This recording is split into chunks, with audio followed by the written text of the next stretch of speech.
The Bogosity Podcast, early and ad-free. Become a subscriber at Patreon, Subscribestar, or Discord. Use the links at donate.bogosity.tv. Welcome to the Bogosity Podcast for the week of May 24, 2026, the podcast that takes it on the run.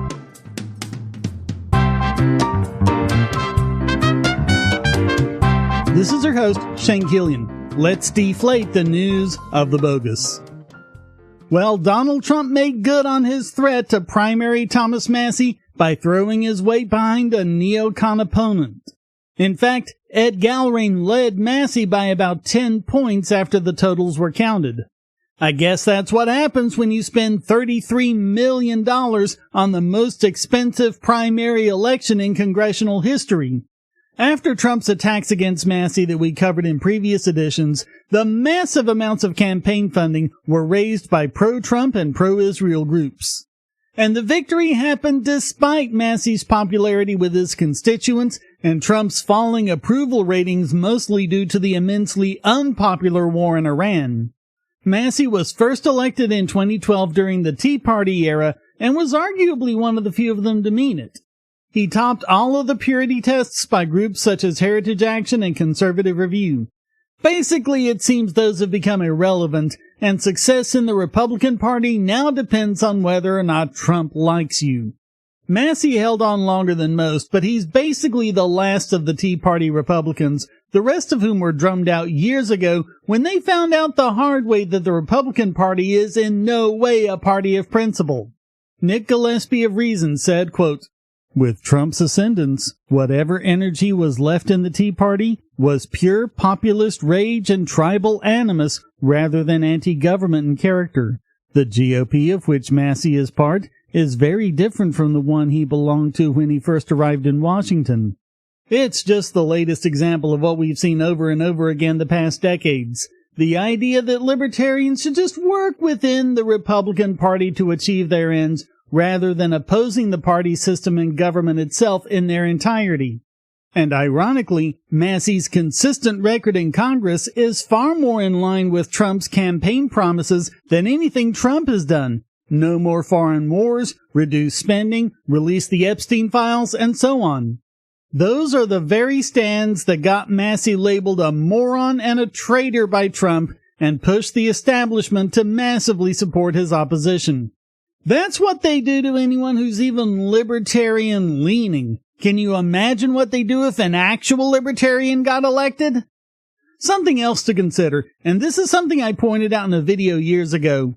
By dividing out elections into primaries, you take candidates that might have majority approval across the board, but not within their parties, and make it so they don't have a chance.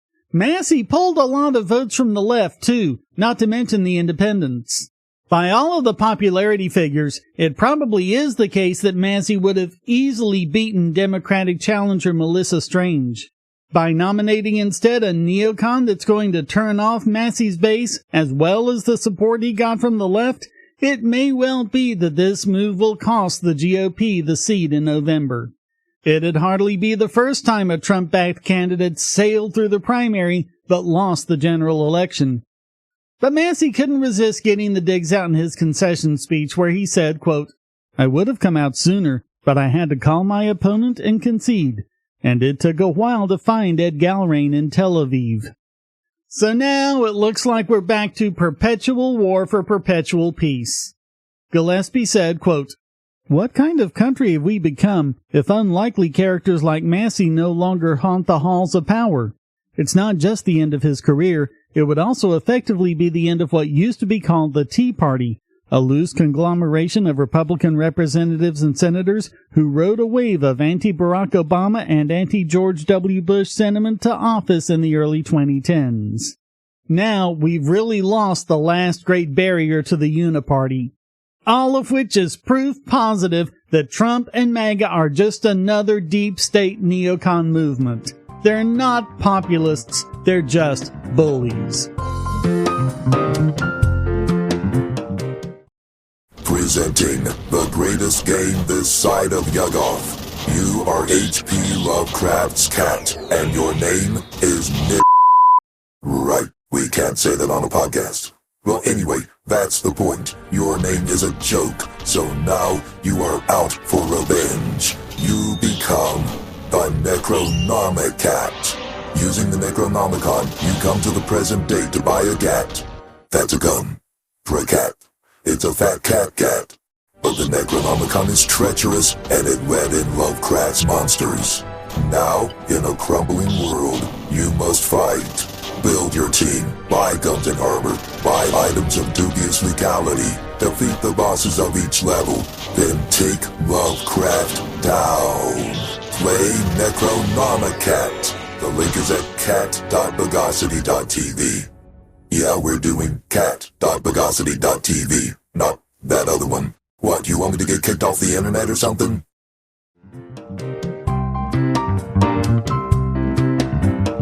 Alright, now for some good news. We have victory for the Tennessee man who was put in jail for 37 days for posting a meme. Retired Tennessee police officer Larry Bushart was arrested for a comment he posted to a Facebook post following the assassination of Charlie Kirk. The meme was of Donald Trump with the quote, "We have to get over it." Under the text, it was sourced as, "Donald Trump on the Perry High School mass shooting one day after." Bushart didn't create the meme, he just reposted it unaltered. Despite the fact that the shooting was in Perry, Iowa, law enforcement of Perry County, Tennessee said it was a threat and arrested him. While in jail, Bushart lost his post-retirement job and missed both his anniversary and the birth of his grandchild. So he filed a federal civil rights lawsuit last December against Sheriff Nick Weems, Investigator Jason Morrow, and Perry County, Tennessee. Now, they've settled for $835,000. Although if you ask me, that's getting off kinda light. Bushart said, quote, "I am pleased my First Amendment rights have been vindicated. The people's freedom to participate in civil discourse is crucial to a healthy democracy. I am looking forward to moving on and spending time with my family." Adam Steinbach, senior attorney for Fire, said, quote, "No one should be hauled off to jail in the dark of night over a harmless meme just because the authorities disagree with its message. We're pleased that Larry has been compensated for this injustice, but local law enforcement never should have forced him to endure this ordeal in the first place." Back after the arrest, Weems had gone on the local news to say, quote, "This has everything to do with the guy coming onto a Perry County page, posting this picture, leading people in our community to believe there was a hypothetical Perry County high school shooting that caused fear in our community, and we done something about it." The reporter for News Channel 5 in Nashville told him, quote, "It doesn't say Perry County High School." Weems replied, "It says Perry High School mass shooting one day after, okay? That led people to believe in our county that he's talking about Perry County High School because it doesn't say Iowa either." But the interviewer pressed him further. "But you also knew this was an existing meme that was already out there on the internet." And the asshole admitted, correct. He knew full goddamn well that he was talking about something that took place hundreds of miles away. So the reporter said, "It's clear that he's not talking about Perry County High School." And Weems said, "We knew. The public did not know." They knew at the time that he was talking about a past event in a completely different place, but conveniently left that information out of their warrant application. Not that it mattered, it was protected speech either way. They were violating their oaths of office and they knew it. Bushart was released from jail only after the story broke nationwide and spurred massive outrage. And he's just one of hundreds of people across the county arrested for online speech following Kirk's assassination.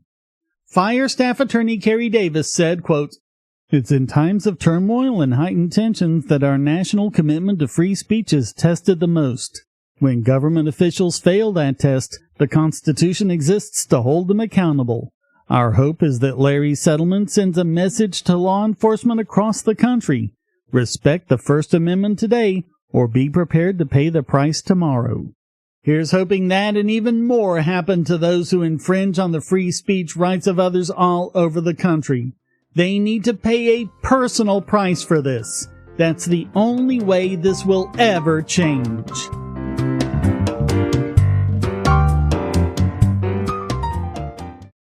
I'm Brother Ezekiel, and I know how naughty thou hast been. So naughty, thou needst a VPN. Hide thy iniquity from prying eyes, and make sure the liturgical authorities remain ignorant. Take thy browser to vpn.bogosity.tv to get BoxPN. At $6.36 a month, a price only the most penurious would balk at, thou shalt have unlimited high-speed connections to servers all over the globe.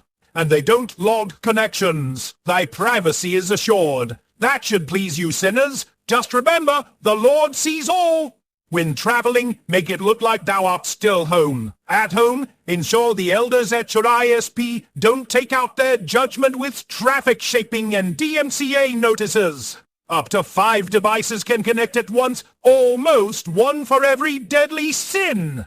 Keep thy sins private. Go to vpn.bogosity.tv.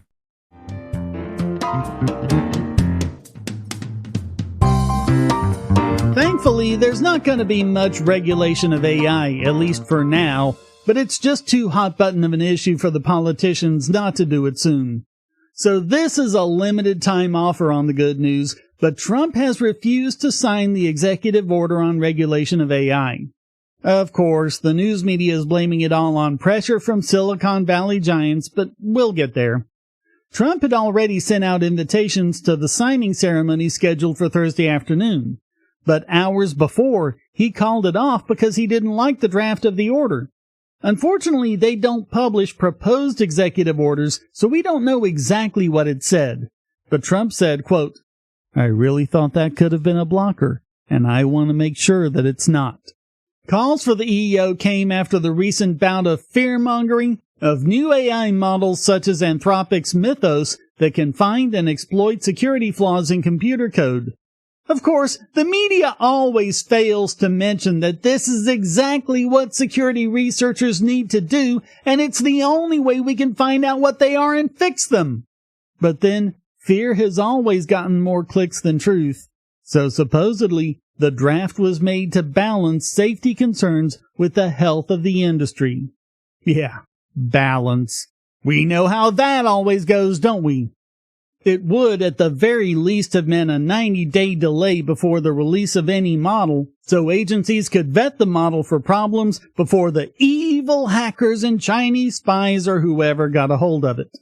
One part of the draft said, quote, "Nothing in this section shall be construed to authorize the creation of a mandatory governmental licensing, pre-clearance, or permitting requirement for the development, publication, release, or distribution of new models, including frontier models." But David Sachs, co-chair of the President's Council of Advisors on Science and Technology, pointed out that despite this language, the proposed system would mean a de facto mandatory regime where new models would need the green light from the government before they could be released. There were debates late into Wednesday night, with some in the administration saying that, without review, China would be able to use these new models to attack the United States. Others, including Sachs, warned that slowing down innovation could make the U.S. lose the AI race to China, who, after all, have plenty of perfectly competent models of their own. Sachs also pointed out that the review system could be abused by a future administration, pointing to the kind of crap Biden did during his term. Wow, someone with an ounce of sense for once. So Trump called off the signing, which will now be revised, apparently to be a lot less stringent. We can only hope.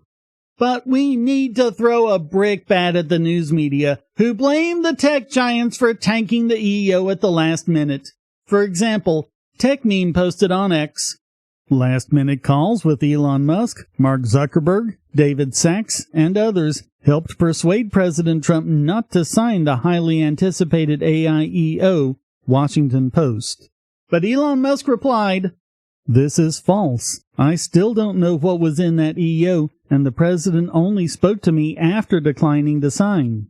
But several news outlets said otherwise, relying on unnamed sources. Yeah, we know how that goes, don't we, regular listeners?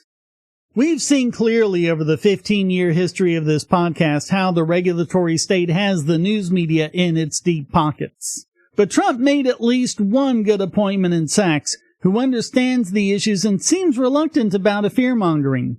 Remember that none of this is about keeping you safe. They don't care about you. They want to weaponize government to control technology and the internet, as they've always tried to do. They know what a threat to their power structure AI ultimately represents. They spent months fear-mongering about a new technology, tried to slip in a terrible regulation, Trump didn't fall for it, and now they're screeching their lies on social media. In other words, it's another typical day in America.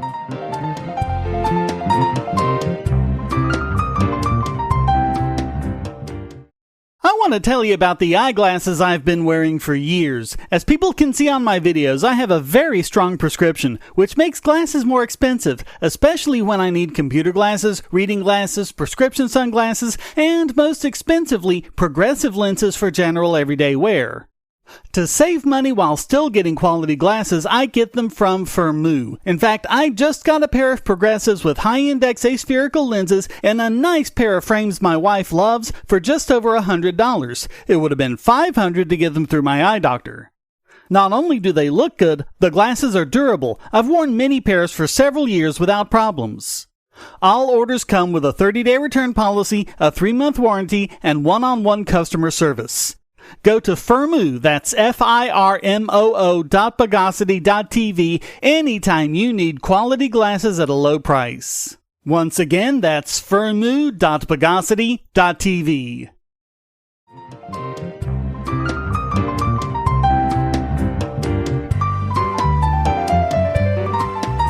And now it's time to Sovietize this week's biggest Bogon emitter.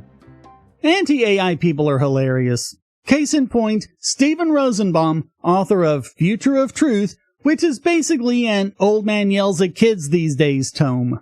Yes, it's all about how these newfangled techamajigs are gonna cause the collapse of the Gen Z brains. Especially AI, of course.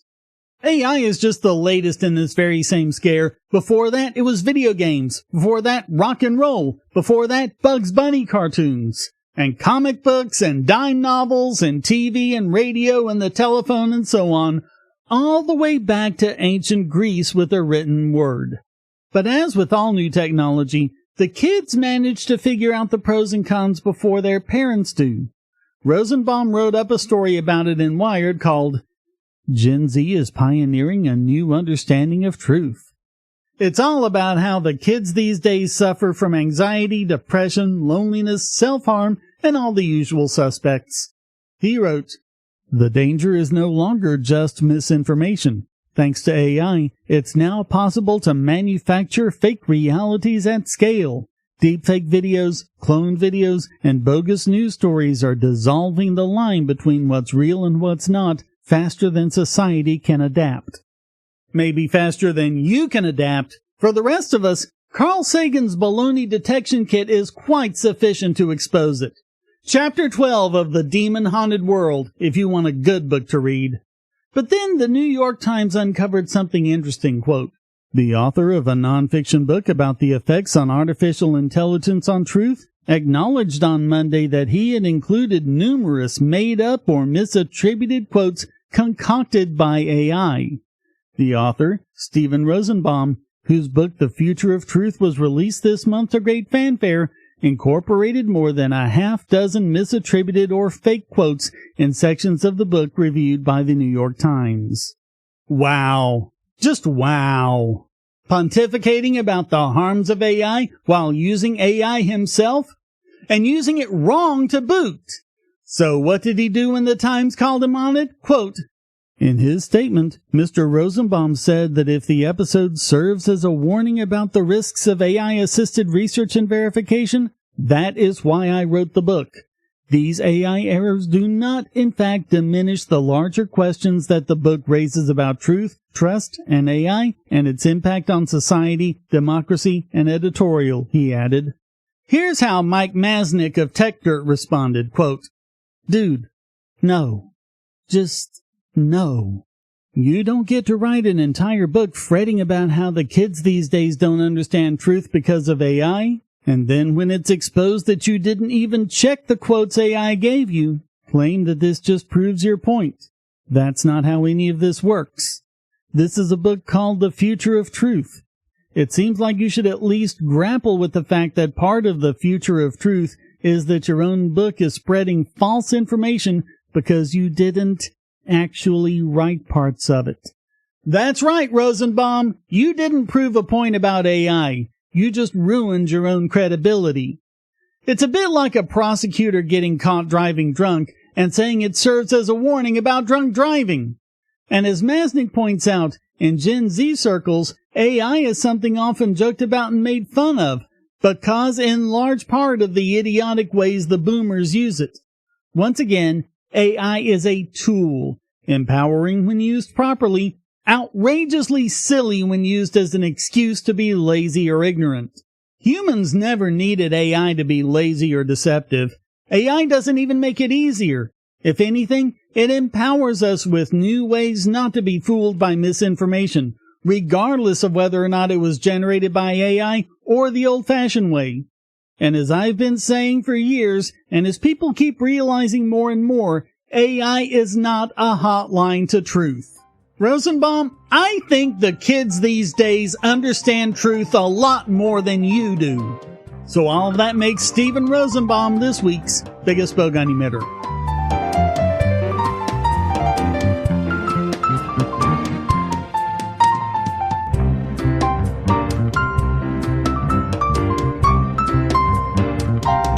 And now let's epistemopraxeologicalize this week's Idiot Extraordinaire.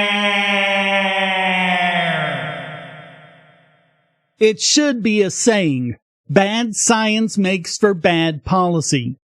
I mean, lots of things make for bad policy, so it's hardly alone.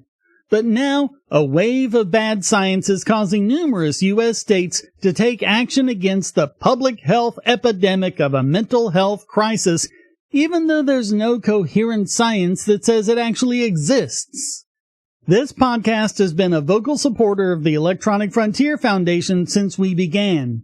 Although in recent years they've done several things that we've had cause to complain about, in so many ways they're keeping up their steadfast adherence to freedom of speech. And that includes young people who have the same First Amendment rights as the rest of us. And yet, there's a movement in states led by both Democrats and Republicans to ban minors from social media. Of course, it's fueled by the pop psychology narrative of how social media affects mental health and socially isolates blah blah blah, backed up by very shaky studies that fail at basic methodology. The pseudoscience is known as the Great Rewiring. The EFF links to an article in Nature, which, it should be pointed out, is a book review and not a peer-reviewed article, that nonetheless does a good job of pointing out the issue. The author, Candace L. Odgers, wrote about Jonathan Haidt's book, The Anxious Generation. Hundreds of researchers, myself included, have searched for the kind of large effects suggested by Haidt. Our efforts have produced a mix of no, small, and mixed associations. Most data are correlative. When associations over time are found, they suggest not that social media use predicts or causes depression, but that young people who already have mental health problems use such platforms more often or in different ways from their healthy peers. These are not just our data or my opinion. Several meta-analyses and systematic reviews converge on the same message. Haidt, a social psychologist at New York University, is a gifted storyteller, but his tale is currently one searching for evidence. But Haidt's book is almost exclusively the work cited to support these blanket social media bans. In fact, large-scale meta-analyses fail to show any sort of consistent measurable association between social media and a decline in global well-being. Correlation may not be causation, but they don't even have a correlation. Certainly not a big enough one to justify large-scale government bans. The studies that appear to support the hypothesis fail to take significant alternatives into consideration, such as the effects of the COVID-era isolation, perceptions of school gun violence, economic instability, and stress brought upon by doomsday narratives of climate or AI. More often than not, research has consistently disproven the asserted link between social media use and poor mental health. Internet use is quite often a net positive for teenage brain development, and the negative outcomes are just as likely to result from a lack of access as they are from excessive use. Which is why legislators always choose the language of emotion over rationality. They're trying to bypass their responsibility to do the research before legislating. If they really cared about the kids, they'd put in the work to find the real reasons. But again, politicians don't care about you or your kids. They only care about their power over you. I don't think any social media could ever poison the minds of people as much as the belief in the authority of government has throughout history. So all of that makes all these states this week's Idiot Extraordinaire.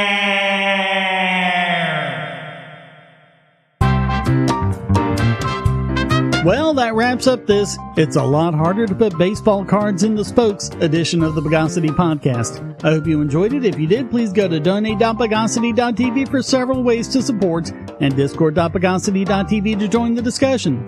Subscribe to the Discord, Patreon, or Subscribestar, and you can listen early and ad-free. Thank you for listening. Next weekend is the 5th in the month, so no podcast. We'll see you in 2 weeks. Until then, here's a quote from Ted Nellen. I have learned a great deal in the last 2 years, and that is that our kids are terrific and know better than their elders. They surprise me with their ethics, fairness, and work ethic. Too bad they have to become adults. The Bogosity Podcast is licensed under Creative Commons Attribution Non-Commercial No Derivatives 4.0 International License.